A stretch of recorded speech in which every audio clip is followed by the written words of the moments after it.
Time now for sports on 104.7 The Cave. Here's Ned Reynolds.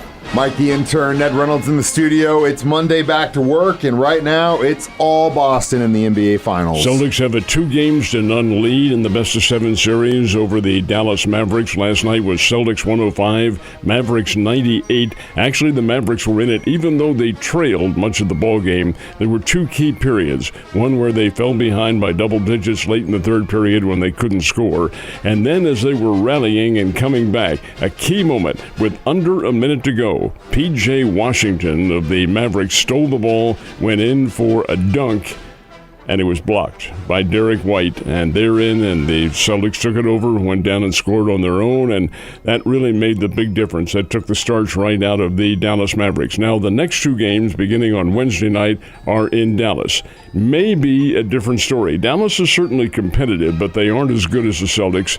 Dallas has the scoring, Luka Doncic and Kyrie Irving. These are really top people. But Doncic is a little bit on the injured side now, a little bit hobbled, had a couple of key turnovers in last night's game, and that makes a difference. Anyway, I think Boston's the best team, and I think the Celtics win it last night, 105-98.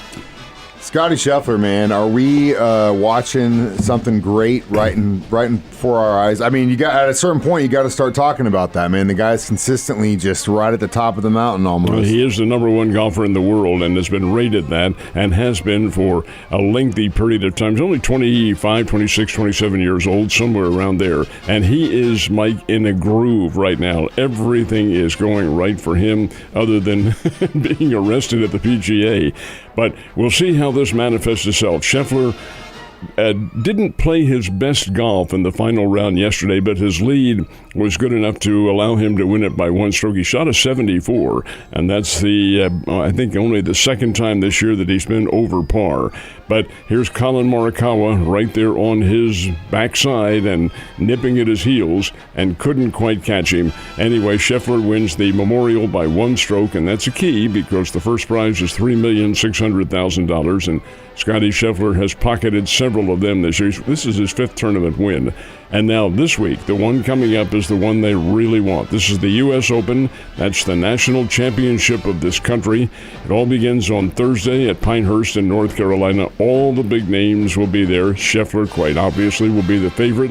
But you have to see some of these others like Morikawa, who is a very fine golfer. And yes, the looming figure of Tiger Woods will be there as well, although is he really competitive anymore? We're about to find out.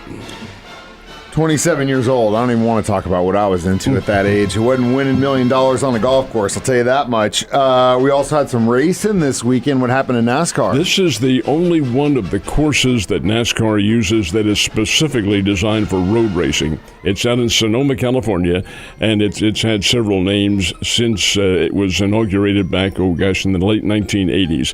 But anyway, the Sonoma Raceway is entirely a road race. Now, there are other NASCAR events that are road races, but they are on tracks that have been reconfigured, like the Indianapolis Motor Speedway has one. The Roval at Charlotte also has one that's been built in. But this one in Sonoma is just for road racing.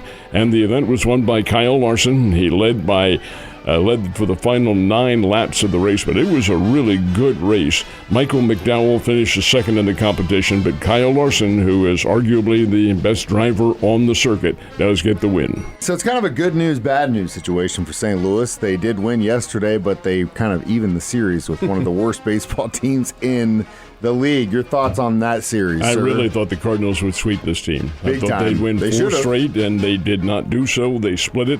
The Cardinals did win yesterday 5-1 to gain that split. Lost on Saturday, a game they seemingly had won. But the interesting thing about yesterday's game is that Andre Pallante got the start. Now, here's a guy who was sent back to the minor leagues because in relief he was being hammered. So they sent him back to Memphis, regain his pitching arm, and so forth and so on.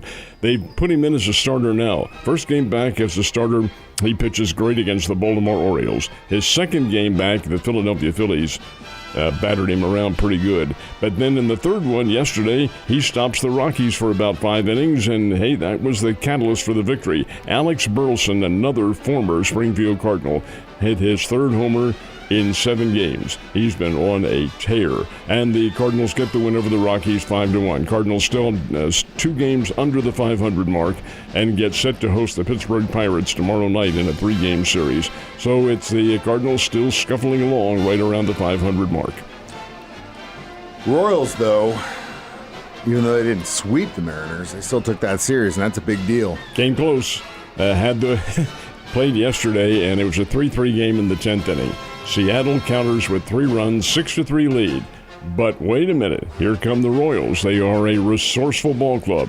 They didn't tie the game, but they did get to within 1 run and score 2. Royals lose the game to Seattle 6-5, and that denied the Royals a sweep of the Seattle Mariners. Still, Kansas City is playing well, folks. They're really a good team. They are behind the Cleveland Guardians, that is true, but Kansas City, and again, I'm going to harken back to what I've said earlier, not quite ready, I don't think, to challenge for a championship yet, but you never can tell. The team, it's a good team. It's a good team and worthwhile. And now, who do they play starting tonight? How about the NY Yankees? Yes, sir. The Yankees come into Kansas City to play. That should be a lot of fun. Now, the Springbirds are also in contention for a division championship, Northern Division of the Texas League.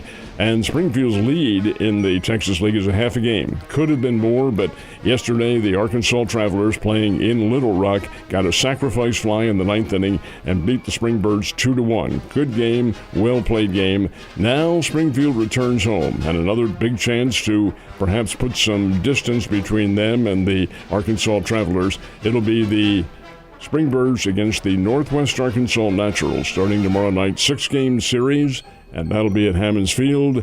Hey, this is a good team, folks. Get on out there and see them.